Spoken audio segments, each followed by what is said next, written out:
Bit আমরা নানাভাবেই খেয়ে থাকি। তো আজকে নিয়ে চলে এসেছি বিটের একটা খুব পুরনো রেসিপি, কিন্তু খেতে ভীষণ সুস্বাদু আর বানানো কিন্তু ভীষণ সোজা। নিয়ে এসেছি বিট বাটা। তো হ্যালো বন্ধুরা, কেমন আছো? আশা করছি সবাই ভালো আছো। আমার চ্যানেলে সবাইকে স্বাগত। যারা আগে থেকে ছিলে এবং যারা নতুন এসেছো পাশ থেকে তাদের অসংখ্য ধন্যবাদ। প্রথমবার দেখলে চ্যানেলটিকে সাবস্ক্রাইব করার অনুরোধ থাকলো। তো দেখো, এখানে নিয়ে নিয়েছি খোসা বিট নিয়েছি, আর বিটটা খোসা ছাড়িয়ে নিয়েছি দেখো 6টা বিট মাঝারি সাইজের, আর নিয়ে নিয়েছি কিছু রসুন, আর নিয়ে নিয়েছি পরিমাণ মতো কাঁচা লঙ্কা। তো বিটটাকে আপাতত প্রথমে তুলে কিন্তু একটুখানি রাফলি আমাদের কেটে নিতে হবে। কাটার শেপটার উপরে কোনো কিছু এখানে নির্ভর করবে না, মোটামুটি একটু মাঝারি করে কাটলেই হবে। তো দেখে নাও যে আমি কীরকমভাবে কেটে নিচ্ছি।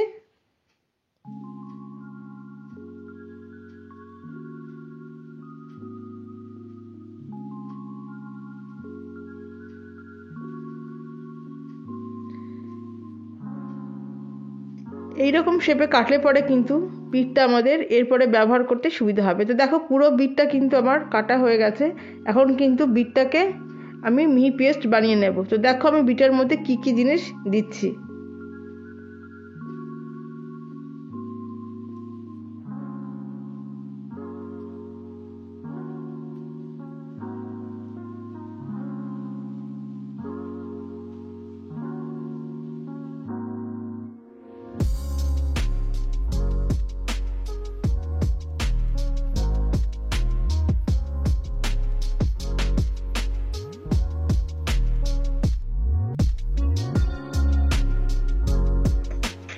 দেখতেই পেলে একটা মিহি পেস্ট কিন্তু বানিয়ে নিয়েছি। পেস্টটা কিন্তু একদম মিহি হওয়াটা খুব প্রয়োজন। তখন একটা কড়াই নিয়েছি, কড়াইতে দিয়ে দিচ্ছি সর্ষের তেল। এই রান্নাটা কিন্তু সর্ষের তেলে সব থেকে ভালো হয়, তাই নিয়ে নিতে হবে সর্ষের তেল। তবে তেলের পরিমাণ কিন্তু এখানে খুব একটা বেশি প্রয়োজন হয় না। তো ফোড়নে দিয়ে দিলাম কালো জিরে, আর দিয়ে দিলাম একটা চেরা কাঁচা লঙ্কা। তো দিয়ে গ্যাসের ফ্লেমটা লো করে দিয়েছি এবং একটুখানি কিন্তু নেড়ে নিচ্ছি।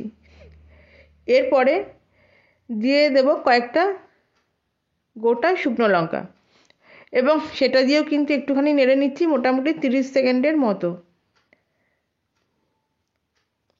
যাতে লঙ্কাটা একটু ভাজা ভাজা হয়ে যায়।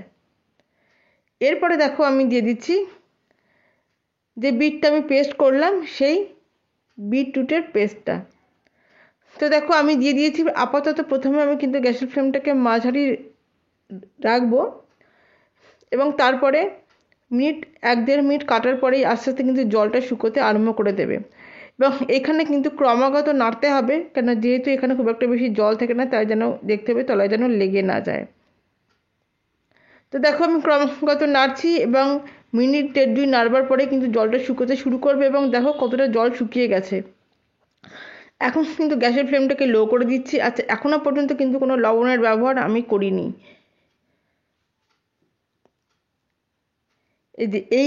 এখন আমি দিয়ে দিলাম পরিমাণ মতো লবণ, মানে যেটুকু আমাদের প্রয়োজন সেইটুকু। কেন আগে লবণ দিলে পরে লবণের পরিমাণটা বেশি হয়ে যাবার খুব সম্ভাবনা একটা থেকে যায়। আর দিয়ে দিলাম সামান্য পরিমাণ একটুখানি হলুদ। তো দেখো লবণ এবং হলুদ দিয়ে বেশ ভালো করে কিন্তু নাড়িয়ে দিচ্ছি। আর এখন দিয়ে দিচ্ছি চেরা কাঁচা লঙ্কা। সেটা অবশ্যই সবাই সবার পছন্দ মতো দেবে। তবে একটা জিনিস একটু বলে রাখি তবুও, যে এই রান্নাটা কিন্তু একটু ঝাল ঝাল হলে কিন্তু খেতে বেশি ভালো লাগে।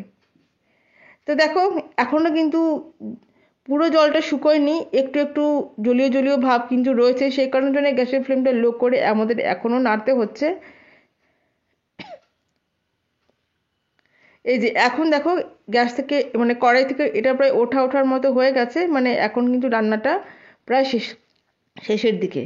আচ্ছা, এখানে এখন আমি দিয়ে দিচ্ছি 1 চামচ চিনি, স্বাদটা ব্যালেন্স করার জন্য। কারণ এইখানে আমি দেখেছি চিনি যদি আমি না দেওয়া হয় তাহলে তাহলে না এটা কেমন পানসে পানসে খেতে লাগে, স্বাদটা কিন্তু সেরকম ভালো লাগে না। সেই কারণের জন্যই কিন্তু চিনিটা দেওয়া। তবে কেউ যদি চিনি দিতে একদম পছন্দ না করো তাহলে সে কিন্তু চিনি দিও না। তো দেখো চিনিটা দিয়ে পরেও কিন্তু ভালো করে আমি নাড়িয়ে নিচ্ছি চিনিটা গলে যাওয়া পর্যন্ত। এই যে 1-1.5 মিনিট নাড়বার পরেই দেখো কড়াই থেকে এটা প্রায় ওঠা হয়ে গেছে, মানে আমাদের রান্নাটা কিন্তু তৈরি হয়ে গেছে। দেখো গ্যাসের ফ্লেমটা একদম লো ছিল, এখন কিন্তু ফ্লেমটাকে আমি অফ করে দিচ্ছি, এবং এখন কিন্তু আমি সার্ভ করে দিচ্ছি। তো তাই দেখলে যে বিট বাটার বানানো কত সোজা এবং কত কম সময় হয় এবং খেতে কিন্তু অপূর্ব এবং এর পুষ্টিগুণ কিন্তু প্রচুর।